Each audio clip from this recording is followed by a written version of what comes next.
이 아침에 함께 예배하는 모든 분들 가운데 이 말씀에 축복이 함께 하시기를 주님의 이름으로 축원합니다. 지금 20절 말씀에 너희 의가 서기관과 바리새인보다 더 낫지 못하면 결코 천국에 들어가지 못하리라 라고 말씀합니다.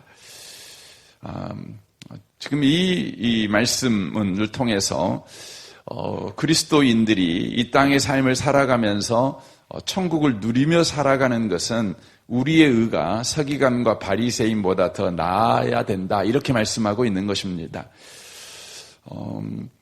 여기서 말하는 의라고 하는 것은 관계를 말하고 있는 것이죠. 관계 속에서 하나님 닮음을 드러내는 삶을 바로 말씀해 주고 있다고 하는 것입니다. 하나님의 의는 온수되고 죄인된 자들을 향해서 아들까지 아끼지 아니하시는 사랑을 베푸셔서 그들을 의인으로 만드신 것이 하나님의 의입니다. 그러니까 우리를 행위대로 처벌하지 아니하시고 우리를 은혜로 대하시는 것이 바로 하나님의 우리를 대하시는 방식이다. 그것이 하나님의 의다. 이렇게 말씀을 드릴 수 있습니다. 그러면 우리도 사람들을 향해서 어떤 관계의 태도를 가져야 되겠습니까? 바로 하나님이 그러하시듯이 우리도 사람이 우리에게 어떻게 대했냐에 따라서 우리가 그 사람을 대하는 태도를 결정하는 것이 아니라 하나님께서 우리를 대하신 태도를 쫓아서 우리도 그 사람을 은혜로 대하는 자가 되어야 된다는 것을 우리에게 말씀합니다. 서기관과 바리새인들은 그렇게 하지 않았습니다. 서기관과 바리새인들은 사람과의 관계를 할 때에 늘 율법을 가지고 그들을 정죄하고 비난하고 판단하는 인간관계를 했습니다. 그렇게 한 이유를 어제 잠깐 말씀을 드렸습니다. 그렇게 함으로 인하여서 자신들이 상대적인 바로 선함을 가지고 있다는 것을 입증하는 방식으로 그렇게 했다는 것이죠. 율법, 이 서기관과 바리새인들은 늘 자기보다 못한 사람으로 사람을 만들어내는 것입니다. 그러므로 상대적으로 자기는 더 선하다는 것이죠. 그런 방식의 사람관계를 늘 했다고 하는 것이죠. 그런데 우리 주님께서 우리에게 말씀합니다. 너희는 사람과의 관계를 할 때에 너를 입증하기 위해서 상대방을 비난하고 비판해서 못난 사람 만드는 방식으로 사람관계를 하지 말아라. 이렇게 말씀합니다. 도리어 상대를 바로 높이고 나보다 낮게 여기고 상대를 높이는 인생을 살아가라. 그렇게 말씀하고 있는 것이죠. 하나님께서 아들 예수님을 아끼지 않았습니다. 그리고 우리를 아꼈습니다. 여러분, 죄인을 어떻게 아낄 수 있겠습니까? 어떻게 온수를 내 자식보다 더 아낄 수 있겠습니까? 그 말도 안 되는 것이죠. 그런데 그 말도 안 되는 우리를 대하시는 사랑으로 우리를 대하심으로 우리가 하나님의 자녀가 되는 구원을 우리가 있게 된 것이죠. 그러니까 하나님께서 우리에게 지금 그렇게 말씀하고 있는 것입니다. 그때 우리 가운데 이런 상황에 직면하는 거 아닙니까? 참 말씀은 감사하고 말씀은 너무 놀라운데 우리가 이 말씀대로 어떻게 삽니까? 어떻게 바리새인과 서기관보다 더 나은 의를 행할 수가 있겠습니까? 우리의 삶을 보면 여전히 우리는 우리 성질대로 사람들과 관계하고 우리의 못남이 여실히 드러나는 인간관계를 여전히 하고 있는데 어떻게 그거 합니까? 이런 그 답답함, 이런 절망의 질문을 우리가 성경을 향해서 하지 않을 수 없습니다.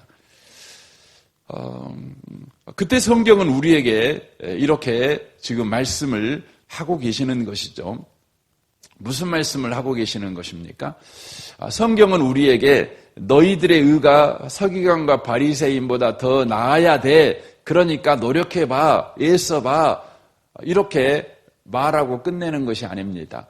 거기서 말하는 그 아주 중요한 것이 있는데 그것이 20절 다시 한번 보겠습니다. 내가 너희에게 이르노니 너희 의가 서기관과 바리새인보다 낫지 못하면 결코 천국에 들어가지 못하리라 그렇게 되어 있습니다. 여기에서 중요한 게 너희입니다. 너희. 그러니까 이 명령을 누구에게 하냐면 너희에게 하고 있다는 것이죠. 여기서 말하는 너희는 누구입니까? 바로 이 마태복음 5장 3절부터 보면 8가지 복, 이 팔복에 참여한 사람들을 이야기해주고 있습니다. 그러니까 구원받은 사람들을 지칭하고 있는 것이죠. 구원받은 사람에게 이렇게 말씀하고 있는 것입니다. 이 말씀은 어떤 의미를 포함하고 있냐면 너는 그렇게 살아갈 수 있는 사람이야. 이것이 포함되어 있는 의미의 말씀이라는 것이죠. 안 되는 걸 되게 해봐. 이렇게 우리에게 해병대 정신을 촉구하고 있는 말씀이 아닙니다. 이 말씀은 너희가 은혜로 구원을 받은 사람들인데 구원받은 사람들은 서기관과 바리새인보다 더 나은 의를 실천하며 살아갈 수 있어. 이렇게 말씀하고 있는 것이죠. 그래서 우리에게 이 본문 말씀이 이렇게 살아가려면 어디에 주목해야 되느냐 이것을 가르쳐 주는데 그것은 우리의 열심과 노력에 관심을 갖거나 거기에 좀 더 가일찬 열정을 더하는 쪽에 관심을 가지라는 요구가 아니라 너의 신분에 관심을 가져라. 너의 존재에 관심을 가져라. 지금 이것을 바로 말씀해 주고 있는 것입니다. 여기서 너희 의가 이렇게 말할 때 이것은 사랑하는 삶을 말하는 것이죠. 사랑을 실천하는 삶을 지금 말해주고 있는 것이죠. 그러니까 사랑을 실천하는 삶은 사랑하기 위해서 더 애쓰고 노력함으로 사랑이 되는 것이 아니라 내가 하나님의 바로 자녀고 내가 하나님의 백성이다. 바로 이 신분을 더 깊이 우리가 이해하고 깊이 우리가 주목하게 될 때 우리 가운데 바로 사랑하는 서기관과 바리새인보다 더 나은 의가 바로 우리 가운데 열매로 드러나게 된다. 이것을 말씀해 주고 있다는 것이죠. 그래서 성경은 한 번도 우리에게 바로 의나 사랑이나 이런 것을 말할 때 개념으로 말한 적이 없습니다. 개념으로 말하지 않습니다. 어떤 좋은 문구로 말하지 않습니다. 어떤 사상이나 철학으로 혹은 어떤 권면으로 말하지 않습니다. 어떻게 말을 할까요? 어제 우리가 살펴보았던 요한일서 4장 7절을 다시 한번 보겠습니다. 사랑하는 자들아 우리가 서로 사랑하자. 사랑은 하나님께 속한 것이니 사랑하는 자마다 하나님으로부터 나서 하나님을 알고 사랑하지 아니하는 자는 하나님을 알지 못하나니 이는 하나님은 사랑이심이라 라고 말씀합니다. 거기 보면 사랑하는 자들아 우리가 서로 사랑하자 이렇게 말을 하죠. 그런데 우리가 서로 사랑할 수 있는 이유가 그 다음에 나오는데 사랑은 하나님께 속한 것이래요. 여러분 우리 보고 사랑해 우리 서로 사랑하자 이렇게 말해놓고는 너에게는 사랑이 없어. 그러니까 너 사랑 못해. 왜냐하면 사랑은 하나님께 속한 거야. 이렇게 말을 하고 있는 거예요. 논리적으로 말이 안 되잖아요. 사랑하세요. 이렇게 말을 해놓고 사랑은 하나님께 속한 거야. 너에게는 사랑이 없어. 이렇게 말을 하는 것이죠. 그럼 어쩌라는 소리입니까? 이런 그 질문이 우리 가운데 나올 수밖에 없는 것이죠. 근데 그 다음에 말이 이렇게 돼 있습니다. 사랑하는 자마다 하나님으로부터 나서 하나님을 알고 사랑하지 아니하는 자는 하나님을 알지 못하나니 이는 하나님은 사랑이심이라 이렇게 말씀합니다. 그러니까 여기서 말씀하고 있는 것은 사랑하는 인생을 살아가는 방식은 배워가지고 되는 것이 아니라 사랑은 하나님께 속해 있기 때문에 하나님의 자식이어야만 하나님에게서 나와야만 사랑할 수 있다. 이걸 이야기를 해주는 것이에요. 사랑은 배워서 사랑할 수 있는 것이 아니라 바로 사랑이신 하나님의 자녀로 나와야 사랑할 수 있다는 거예요. 그러니까 사랑의 자식이어야 사랑할 수 있다는 거예요. 그렇죠? 여러분 그 물고기는요 물속에 들어가서 막 살잖아요. 대단하지 않습니까? 우리도 그거 흉내내 가지고 막 수영을 배우잖아요. 그런데 우리는 물속에 사는 건 아니죠. 그냥 물속에서 잠시 이렇게 즐기는 거죠. 혹은 생업 때문에 어쩔 수 없이 물속에 들어가서 잠시 노동을 하는 거죠. 사는 건 아닙니다. 사는 건 뭐가 편하죠? 땅에서 사는 게 편하죠. 물속에서 사는 건 그건 어쩔 수 없으니까 하는 것입니다. 그래서 그것은 앙당물해야 되고 그것은 노동이고 그것은 굉장히 힘든 것입니다. 그런데 여러분 물고기에게는 물속이 편하죠. 물속이 쉼이죠. 물속이 생활이죠. 즐겁죠. 물속에 삽니다. 그럼 여러분 사람이 물속이 편하려면 어떻게 해야 되죠? 더 많이 연습해야 되는 겁니까? 제 동기 목사님 아들이 소위 SSU 심해 잠수사 여러분 뭡니까? 예, 거기서 그런 거 나오잖아요. 거기 이제 그 부대를 나온 그 아들이 있거든요. 우리 이삭이랑 동갑인데 이제 그 친구는 평생 수영만 했어요. 수영만. 그래서 체중 최고 다 수영 선수였습니다. 그래서 물이 언제나 친하죠. 그런데 최근에 이제 제대를 했어요. 하사로 제대를 했는데 그 친구는 물이 안 좋아요. 물 안 가니까 너무 좋은 거예요. 어쩔 수 없이 물에 살았는데 자기가 할 줄 아는 게 그거였지만 여러분 물속이 편하려면 물고기가 아버지여야 됩니다. 물고기 자식으로 태어나야 됩니다. 그래야 물이 편한 겁니다. 여러분 사랑이요 편해야 되잖아요. 사랑이 생활해야 되고 사랑이 생명이어야 되잖아요. 여러분 사랑하기 얼마나 힘듭니까? 사랑하기 얼마나 힘듭니까? 사랑하려면 자존심도 상하고 막 그러잖아요. 그런데 성경은 우리에게 말씀합니다. 성경이 말하는 사랑을 하려면 어떻게 해야 되냐면 사랑을 배워서 사랑할 수 있는 게 아니래요. 사랑은 하나님께 속한 거니까 그분의 자녀로 태어나야 된대요. 근데 놀라운 사실은 저와 여러분은 하나님의 자녀입니다. 그래서 우리는 사랑의 자녀입니다. 사랑이신 주님의 DNA를 가지고 이 땅에 다시 태어난 존재들입니다. 그래서 우리는 사랑할 수 있는 자라는 것이죠. 그래서 여기 요한일서 4장 8절에 말하죠. 사랑하지 아니하는 자는 하나님을 알지 못하나니 이는 하나님은 사랑이심이라 라고 말씀하고 있습니다. 예수님은 사랑에 대해서 가르쳐 주시는 분이 아니라 사랑이십니다. 하나님은 우리에게 사랑을 가르쳐 주시는 분이 아니라 사랑 그 자체입니다. 그래서 여러분과 제가 사랑하려면 하나님 품속에 들어가야 합니다.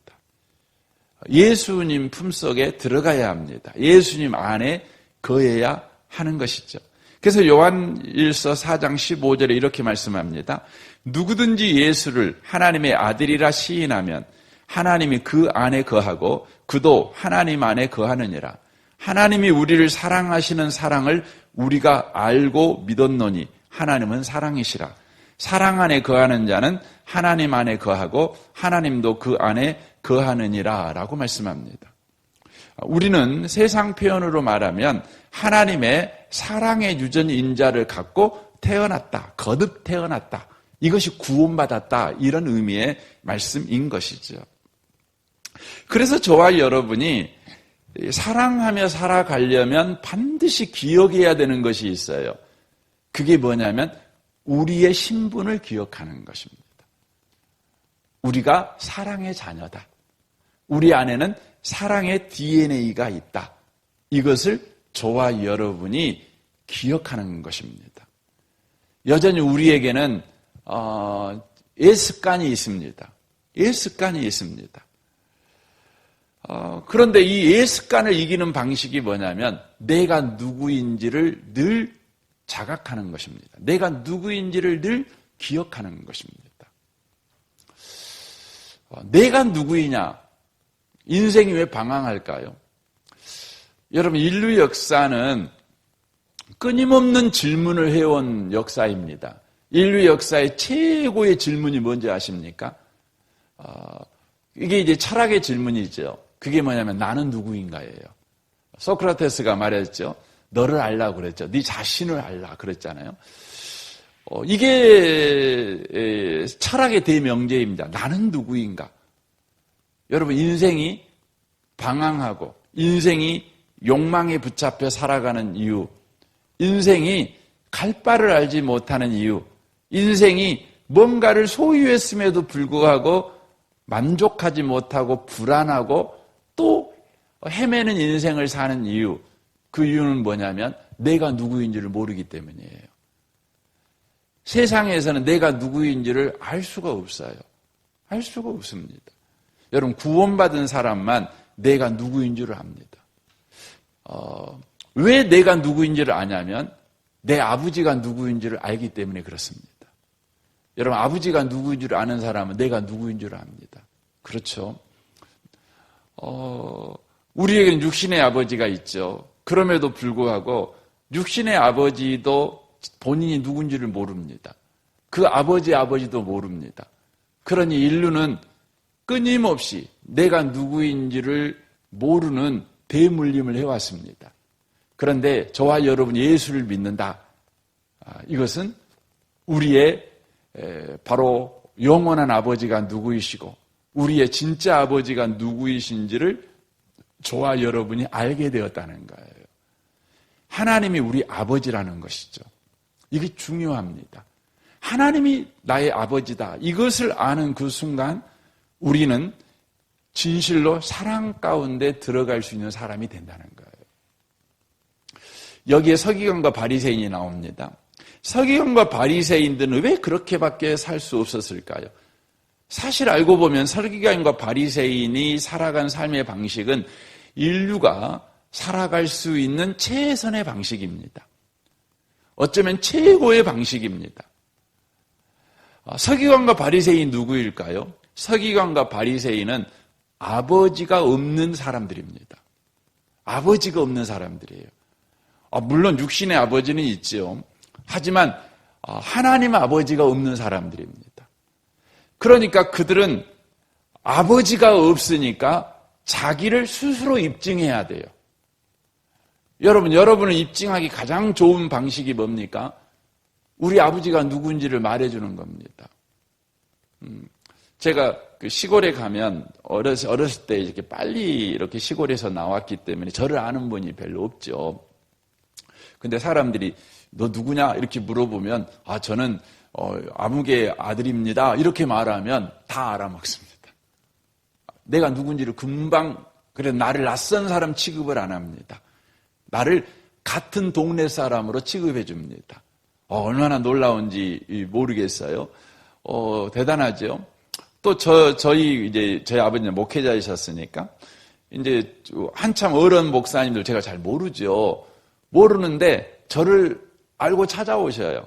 찾아오셔가지고 아무개 목사님 아들이죠. 이렇게 말을 하면서 저에게 친근하게 대해 주십니다. 저에게 되게 이렇게 편리도 봐주시고 그냥 인정해 줍니다. 저를 봐고 인정해 주겠습니까? 아버지를 봐서. 앱니까? 아버지가 바로 내 인생이에요. 아버지가 내 미래예요. 그렇죠? 아버지가 또 내 과거지요. 또 내 현재지요. 서기관과 바리새인들은 아버지가 없는 거예요. 그러니까 스스로 자기를 입증해야 돼요. 스스로 자기를 입증해야 돼요. 그러니까 결국은 해낼 수 있는 방식이 뭐냐면 다른 사람을 깎아내리는 것입니다. 그런데 아버지가 하나님인 사람, 아버지가 있는 사람은요, 아버지가 있다는 이 자각을 하는 그 순간 그의 행동이 달라지는 거예요. 여러분, 우리 어렸을 때 그러잖아요. 그 정상적인 그 행동을 하지 않고 있는데 이제 잘못하다 걸렸어요. 걸렸을 때 제일 창피한 게 뭐 너 잘못했어 이놈아 매 맞아 그것 때문에 창피한 게 아니고 너 누구 집 아들이지? 너 누구 집 아들이지? 이렇게 말하면서 창피를 주는 거예요. 거기서 말하는 그 아버지는 두 가지 견해죠. 하나는 네 아버지 보니까 네가 그런 행동할 줄 알았다. 이런 그 비꼬는 것이죠. 또 하나는 네 아버지는 안 그러는데 왜 너는 그렇게 사니? 너는 그렇게 살 애가 아니야. 이런 의미의 말이죠. 이런 의미의 말입니다. 여러분 아버지가 자랑스러우신 분들은 대부분 후자실 거죠. 하지만 여러분 그 엉망진창으로 산 아버지였다면 아마 전자겠죠. 저는 아버지가 참 훌륭하셨어요. 저는 늘 존경합니다. 그래서 저는 저희 아버지를 자랑스럽게 생각하거든요. 근데 저에게 만약에 누구 아무개 자식이 돼갖고 그렇게 사냐? 이렇게 말하면 너무너무 제가 창피할 것 같아요. 그러면서 제가 자각할 것 같아요. 아, 나는 이렇게 살 애가 아니지. 나는 이렇게 그냥 되는 대로 살 사람이 아니지. 나는 누구의 자식인데. 저는 저희 아버지가 늘 닮고 싶었거든요. 그래서 저는 아버지가 학교에 한번 왔으면 좋겠다. 이런 소망이 늘 있었어요. 왜냐하면 우리 아버지 자랑하고 싶어갖고. 근데 제가 워낙 모범생이어가지고 아버지 학교에 올 일이 없었어요. 왔으면 좋겠다. 그래서 저는 닮고 싶은 마음이 있었는데 제가 이제 50이 넘어가니까 불현듯 그 거울에서 아버지가 이렇게 보이는 거 있죠. 아버지가 보이는 거 있죠. 그래서 저는 감사해요. 그런데 저에게는 더 놀라운 아버지가 계시지 않습니까? 하나님 아버지죠. 그래서 성경에서는 우리에게 이렇게 말씀하셔요.